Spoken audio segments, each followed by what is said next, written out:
Hello, third grade champions. Wonderful to see you. We are continuing our reading of The Puppy Place, where every puppy finds a home. Turning out to be a very good story. And we're beginning on chapter 4 on page 38. Chapter 4, page 38 of this book. Dad, Charles asked the next morning. That's my name, Dad, said Dad, grinning. What's up? He held tight to the steering wheel, yanking it this way and that as he drove up the muddy, rutted road. After another pancake breakfast at their inn, they were on their way back to Steve's sugar bush. Charles had learned that was the name of a bunch of maple trees all growing together. The sun was shining and there wasn't a single cloud in the blue, blue sky. Charles couldn't wait to get there. He had thought about Freckles all night, wondering how to convince the adorable pup that he was a friend. He was as eager to hug the little dog and bury his nose in his soft-looking fur. At breakfast, Charles had snuck a few pieces of sausage from his plate into a napkin and then into his pocket. His pocket felt a bit greasy now, but it didn't matter. Charles knew that no dog could resist sausage. It might take time, but Charles was sure that he and Freckles would be pals by the end of the day. What's up, Dad repeated. I was just wondering, Charles said, remembering the question he'd had for Dad. Do you think Steve is lonely? Dad shook his head. No, I don't. Steve has plenty of friends around here, people who really love him. He knows their kids and even their grandkids by now, since he's lived here for a long time. But he also really likes to live alone. Why out there at the cabin, Charles said. I'd be lonely and scared. There's nothing to be afraid of out in these woods, Dad said. And I don't think Steve will ever be lonely as long as he's got his books. You know, it's like my dad used to say, different people are different. We don't all want the same things in life, and that's fine. Your mom and I couldn't wait to have kids and live in a small, friendly town. But Steve likes to live alone in the woods. Charles nodded. He could tell that Dad was right. Steve's cabin was such a peaceful and happy place, even if it was in the middle of nowhere. Dad was also right about something else.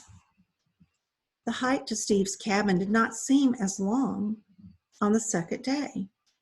Maybe it was the magnetic pull of Freckles. Charles felt like his feet were flying along the path, clumsy snowshoes and all. Dad knocked on Steve's door, but there was no answer. He must be out gathering sap, Dad said, peering into the empty cabin. And I guess Freckles is with him. Charles was disappointed. He couldn't wait to see Freckles. Well, let's go find them, he said. Okay, said Dad. Grab a couple of buckets and we'll follow his snowshoe tracks. The ones from today will be fresher and we'll be able to tell where he went. Sure enough, as soon as they climbed a hill and followed a stone wall for a while, there was Steve, his bright red wool jacket making him easy to spot. He was whistling as he dumped buckets of sap into his blue buckets, and Charles could hardly believe his eyes. There was Freckles prancing along in Steve's footsteps, tail wagging happily. He was a different pup from the cowering, trembling stray Charles had seen last night. Freckles, Charles called, dropping down onto his knees in the snow. He flung his arms wide open. Come here, boy. Steve looked up and waved, hooting along. Hello! The skinny brown and white pup leaned against Steve's legs and stared at Charles. Then the puppy looked up at Steve and back at Charles. I know we've met before, but I'm still feeling shy. It's okay, Steve said, smiling down at him. Charles is cool. Go check him out.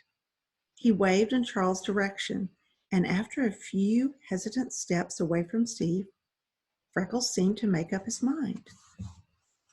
Well, if the tall man likes you, I guess you really are okay. Charles burst out laughing as Freckles bounded toward him, surfing through the snow like a dolphin leaping in the waves. Good boy, he called, opening his arms even wider. He loved the way the puppy's ears flapped and bounced as he ran. His brown spots stood out against the white snow. Charles couldn't wait to hug him, but the pup stopped short a few feet away. Okay, Charles said. It's a good start anyway. He reached into his pocket, broke off a little piece of sausage, and tossed it to Freckles, who gobbled it right down. Dad picked up a couple of blue buckets. Let's go gather some sap, okay, he said. You can keep an eye on Freckles while we work. I hope he doesn't run away, Charles said as they got closer to Steve. Oh, he won't, said Steve. This pup knows a good thing when he sees it. I could tell he really enjoyed sleeping by that wood stove and having a warm meal, even if it was only leftover beef stew. Freckles pranced right up to Steve and leaned against him. Yep, life is pretty good right now.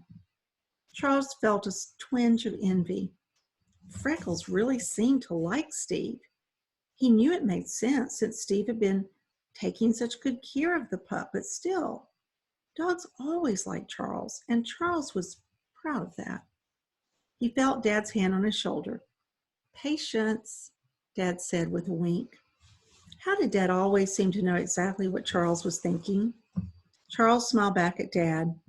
He knew he could make friends with Freckles. Dad was right. He just had to be patient. He headed to a metal bucket hanging on a nearby tree and emptied it into the bigger blue bucket. The crystal clear sap sparkled in the sunlight as he poured. We'll get enough sap to start boiling today, Steve said as they trudged along the paths, lugging the heavy buckets. I'm going to fire up the arch soon. The arch, Charles asked. That's what we call the setup back there in the shed. There's a long metal pan that sits on top of a long iron box full of burning wood. The sap fills up the metal pan and starts to boil over that hot fire, and after a while it gets thick and sweet enough to be syrup.